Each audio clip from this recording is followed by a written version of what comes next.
August 28, 1943, Nordhausen, Thuringia. 207 prisoners arrived at the southern slope of the Kohnstein mountain on a Thursday afternoon.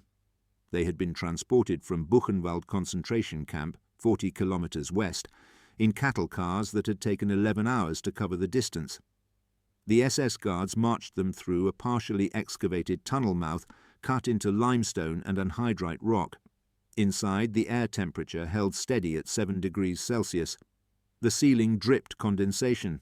Pneumatic drills echoed from deeper chambers where earlier arrivals had been working for 6 days without rest.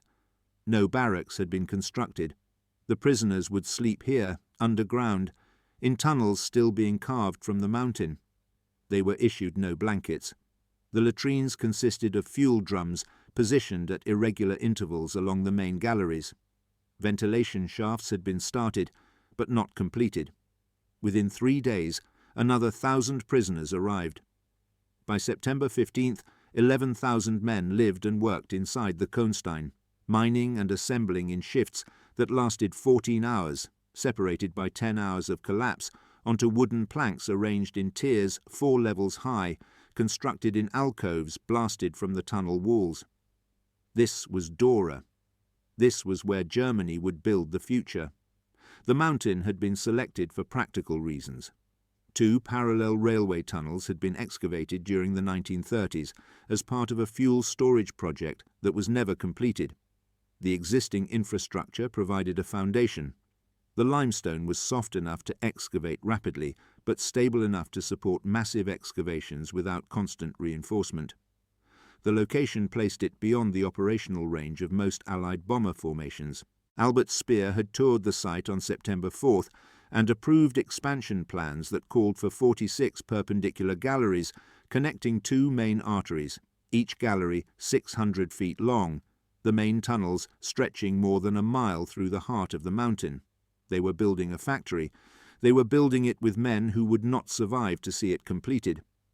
The decision to move production underground had been made 10 days earlier, on August 18, 1943, 4 hours after Royal Air Force bombers had dropped 1,800 tons of high explosives on Peenemünde, the research facility on Germany's Baltic coast, where the Aggregate 4 rocket had been developed. The raid killed 735 people, including Dr. Walter Thiel, the propulsion engineer whose regeneratively cooled combustion chamber had made the project viable. Peenemünde had been exposed, vulnerable, its test stands and assembly buildings visible from reconnaissance aircraft flying at altitudes beyond the reach of German fighters. The bombing proved that no above-ground facility could survive Allied air superiority. The solution was depth. Bury the production line so deep that no bomb could reach it. Use labor that cost nothing. Prisoners whose deaths would not appear in casualty statistics that mattered to anyone making decisions. Scale production to meet Hitler's demand for 12,000 missiles, enough to obliterate London, to shatter British morale, to force a negotiated peace that would allow Germany to concentrate its remaining strength against the Soviet advance from the east. However, the rocket itself was not ready. The Aggregate 4, renamed Vergeltungswaffe 2, Vengeance Weapon 2, V2, had achieved significant test milestones, but components still failed at rates that made mass production problematic. The guidance system required precision gyroscopes manufactured to tolerances that were difficult to maintain under ideal conditions and nearly impossible in an underground factory where temperature fluctuations and vibration from ongoing excavation introduced constant variables. The fuel pumps, the propellant valves, the electrical firing sequences, all remained subject to modifications that had not been finalized. They built the factory anyway. They would solve the technical problems during production. By October 1943, 17,500 prisoners had been processed through Dora's intake system. They came from Buchenwald, from Mauthausen, from camps across the Reich's collapsing eastern territories. Political prisoners, Soviet POWs, Jews, resistance fighters, men arrested for infractions that existed only in SS documentation. Their skills were irrelevant. Welders, engineers, professors, farmers, all performed the same tasks underground. dig, carry, assemble, collapse, die. The death rate in those first months exceeded any other concentration camp in the system. Between October 1943 and March 1944, 2,900 prisoners died at Dora. Another 3,000, too ill or broken to work, were shipped to Lublin-Majdanek and Bergen-Belsen. Few of those survived the transfer. The official SS files documented cause of death with clinical precision: exhaustion, pneumonia, tuberculosis, dysentery, heart failure. The files did not document the beatings, the men who collapsed and were left where they fell, the prisoners hanged from tunnel cranes as examples, the selections conducted every morning where those who could not stand were dragged to trucks that took them away. Dr. A. Poschmann, medical supervisor for the Ministry of Armaments, visited the site in November. His report, presented later at Nuremberg, stated, "The men worked a minimum of 72 hours per week. They were fed 1,100 calories per day. Lung and heart disease were epidemic because of dampness and intense air pressure. Deaths averaged 160 per day. Production began regardless. The first V2 emerged from final assembly in Hall 41 on December 28, 1943. It was 12 meters long, weighed 12,500 kilograms fully fueled, and contained 738 kilograms of amatol high explosive in its warhead. The engine produced 25 tons of thrust using liquid oxygen and a mixture of 75% ethyl alcohol and 25% water as propellants. The guidance system consisted of 2 gyroscopes aligned to pre-calculated trajectories. Once launched, the missile could not be redirected. Maximum range, 320 kilometers. Maximum altitude, 88 kilometers.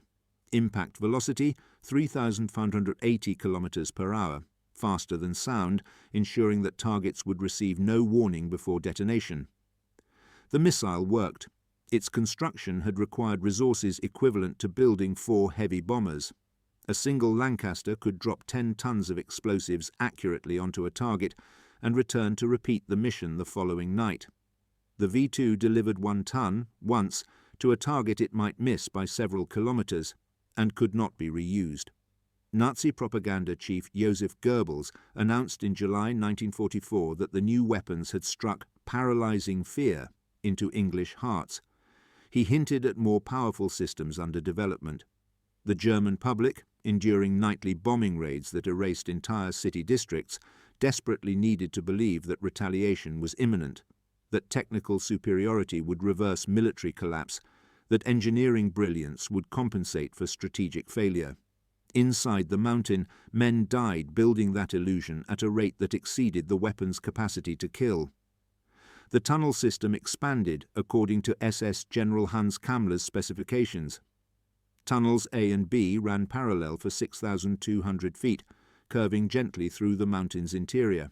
46 cross galleries connected them at regular intervals. Each main tunnel measured 21 to 23 feet high and 29 to 36 feet wide. The cross galleries were smaller, but still vast enough to accommodate assembly lines, testing stations, component storage. Total excavated space exceeded 1 million square feet. Halls 43 through 46 housed V1 flying bomb production. Halls 21 through 42 contained V2 assembly lines. Halls 1 through 20 were allocated to Junkers aircraft engine manufacturing. The production process was divided into stages. Components arrived from manufacturers scattered across Germany, guidance systems from Berlin, fuel pumps from Stuttgart, structural components from factories in the Ruhr. Workers assembled fuselage sections in Hall 21, then moved completed units down the line, where subsequent teams installed propellant tanks, wiring harnesses, engine components. By Hall 41, excavated 50 feet below the regular tunnel floor to accommodate the missile's height, completed V2s were erected vertically using overhead cranes for final inspection. Arthur Rudolph, the chief production engineer, had recommended using SS camp labor in April 1943, 2 months before the Peenemünde bombing. He had observed similar arrangements at aircraft factories and noted the efficiency, labor that required no wages, no safety considerations, no limits on working hours. When production moved underground, Rudolph oversaw the transition, His role was technical optimization. The SS handled everything else. Werner von Braun, technical director of the entire V2 program, visited Mittelwerk regularly. His responsibilities included resolving design problems that emerged during mass production, approving modifications to components that failed testing, ensuring that quality control standards were maintained. He toured the tunnels, observed assembly procedures, met with production staff. Later, he would claim ignorance of conditions. Photographs exist of him standing beside partially assembled missiles, prisoners visible in the background. The tunnels were not large enough to separate technical personnel from the men who were dying to build what the engineers designed. By spring 1944, enough barracks had been constructed above ground to move some prisoners out of the tunnels. The death rate declined from 750 per month in March to 100 and 150 by summer. This was not humanitarian concern. It was logistics. Dead workers produced nothing. The SS had refined the system. Extract maximum labor before death became imminent, then replace the dying with fresh prisoners from camps that specialized in extermination. Dora became efficient. Production accelerated. January 1944, 50 missiles. March 170, June 300, September 600. By December 1944, Mittelwerk was completing 900 V2s monthly, 30 per day, more than firing units could launch. Completed missiles accumulated in storage facilities, waiting for mobile batteries that lacked fuel to relocate them, for crews that lacked training to operate them, for targeting data that lacked strategic purpose. The first operational V2 was launched on September 8, 1944. The target was Paris, recently liberated by Allied forces. The missile crashed shortly after liftoff. The second, launched later that day toward London, functioned as designed. It struck Chiswick at 6:43 p.m., demolishing several houses and killing 3 people. No air raid sirens preceded the impact. The supersonic arrival ensured that detonation occurred before any warning sound reached ground level. Between September 1944 and March 1945, Germany launched approximately 3,000 V2s. Around 1,400 targeted London and southeast England. Another 1,600 struck Antwerp, the Belgian port through which Allied supplies flowed to armies advancing toward Germany. The missiles killed approximately 2,700 people in England and 7,000 in Belgium and France. Individual strikes produced devastating casualties. 567 dead when a V2 struck a cinema in Antwerp, 160 killed at a Woolworths in London. But the overall strategic impact was negligible. The Allies could not intercept the missiles. Fighter aircraft were too slow. Anti-aircraft artillery would have required so many shells per successful intercept that the falling debris posed greater danger than the missiles themselves. MI5 implemented a deception campaign using double agents to feed false impact data to German intelligence, suggesting the missiles were overshooting London. German targeting adjustments reportedly shifted impact zones eastward into less populated areas, though the missiles' inherent inaccuracy made precision targeting impossible regardless. The only effective countermeasure was destroying launch sites and production facilities. Launch sites proved nearly impossible to target. Mobile batteries could set up, fire, and relocate within hours. The production facility was unreachable, buried beneath 30 meters of mountain. Allied bombers struck Nordhausen on April 3rd and 4th, 1945, dropping enough ordnance to obliterate 75% of the town. 8,800 civilians died. The Mittelwerk tunnels, protected by the mountain itself, survived intact. Bombs did destroy the Boelke Kaserne, a former Luftwaffe barracks being used as the main Sterberlager, camp for the dying, killing an estimated 1,300 to 1,500 prisoners, too weak to evacuate. Production continued. Between January and early April 1945, the tunnels produced at least 1,700 V2s and over 6,000 V1s. Germany had lost the war. The Red Army was advancing from the east. Allied armies were crossing the Rhine. Fuel supplies had collapsed. The transportation network was destroyed. Launch batteries reported that intervals between missile completion and launch capability had stretched from 5 days in September 1944 to 12 days by March 1945, because they could not move the weapons from factory to deployment sites. Engineers at Mittelwerk continued solving technical problems. They refined the guidance systems, improved propellant flow rates, reduced component failure rates. Quality control protocols were maintained. By early 1945, the V-2 had evolved into a reliable weapon, one that arrived too late, cost too much, and killed far fewer people than had died building it. The final accounting remains imprecise. Approximately 60,000 prisoners were processed through the Mittelbau-Dora camp system between August 1943 and March 1945. SS files documented 12,000 deaths. Post-war analysis estimated that at least 20,000 died, 1 in 3 prisoners sent to the complex. Some historians suggest the true number exceeded 25,000. Thousands more were transferred to extermination camps when they became too weak to work. Their deaths occurred elsewhere, but were consequences of Mittelwerk. The V-2 program cost Nazi Germany approximately 2 billion Reichsmarks, comparable to the United States investment in the Manhattan Project. The missiles delivered 3,000 tons of high explosives to Allied targets over 7 months. British heavy bombers could drop 3,000 tons in a single large-scale raid. The strategic return on Germany's investment was negative. The resources consumed, materials, labour, engineering talent, manufacturing capacity, would have produced thousands of fighters, hundreds of tanks, supplies for armies that were collapsing for lack of ammunition and fuel. Albert Speer, Minister of Armaments and War Production, later acknowledged that the V-2 represented a catastrophic misallocation of resources. Field commanders had requested trucks, spare parts, fuel. They received missiles that could not alter the war's trajectory. The program succeeded technically and failed strategically, a pattern that characterized Germany's late-war weapons development across multiple systems. On April 11, 1945, American forces from the 104th Infantry Division reached Nordhausen. They found Dora's barracks camps abandoned. Inside the tunnels, they discovered survivors, men too weak to walk, corpses stacked in galleries, partially assembled missiles standing vertically in Hall 41. Medics reported that many survivors died within hours of liberation. Their bodies had been consuming themselves for months, and reintroduction of adequate food triggered organ failures. Photographs taken by Signal Corps cameramen documented conditions with clinical precision. The images required no commentary.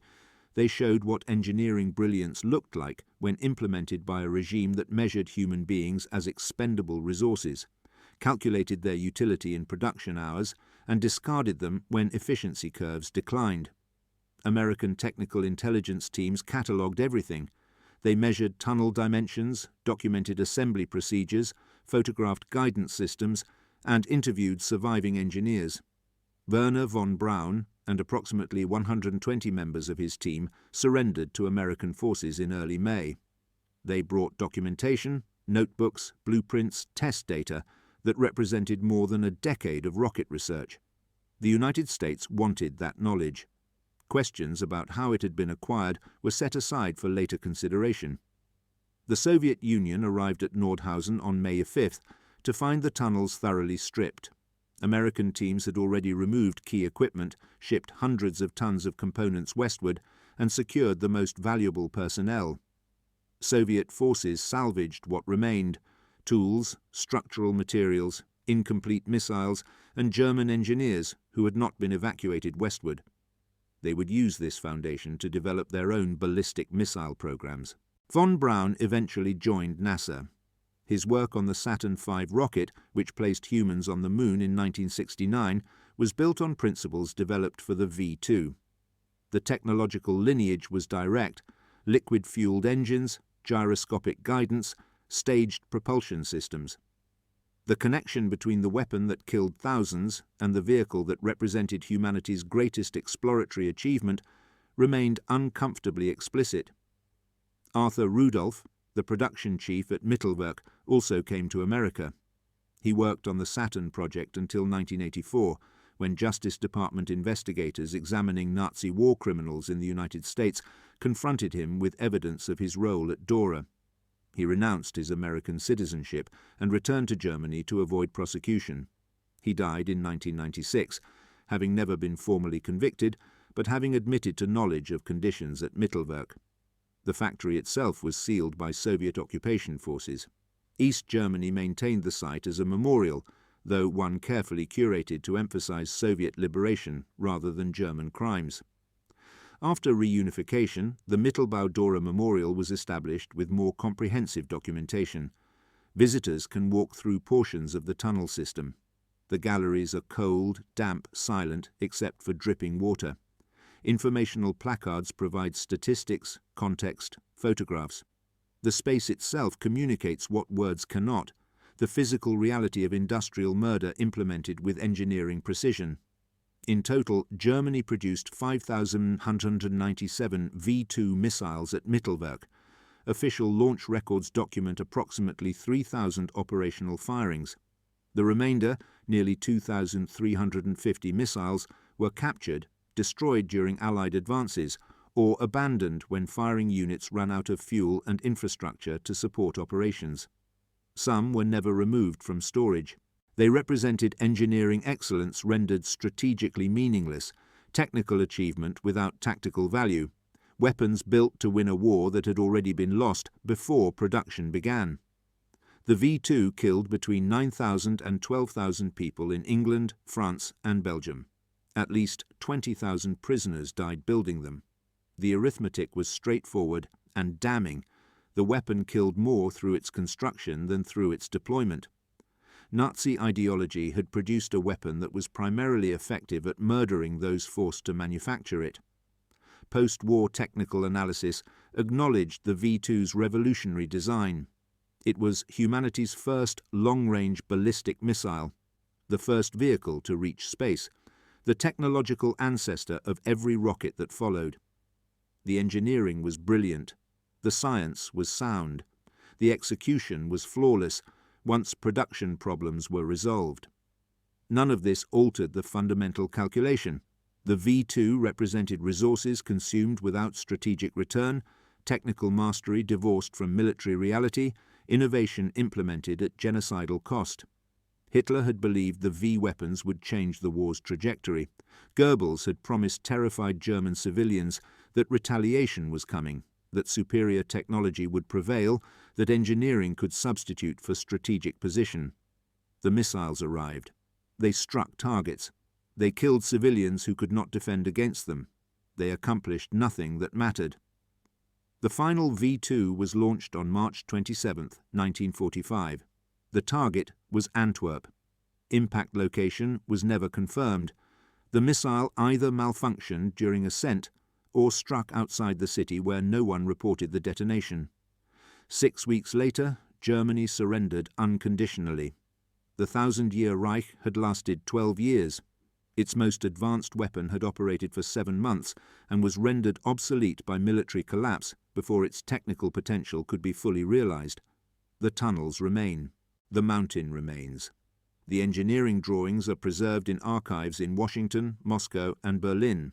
The V-2 exists in museums, a monument to human ingenuity and human cruelty manufactured simultaneously in the same underground chambers where men died to build a dream that killed them. 70 tons of steel that broke itself. 5,000 rockets that destroyed everything except the logic that produced them. 20,000 lives consumed to manufacture a weapon whose greatest victim was the nation that built it. The factory of shadows, where Germany's final miracle died in darkness, assembled by hands that would never see the sky again.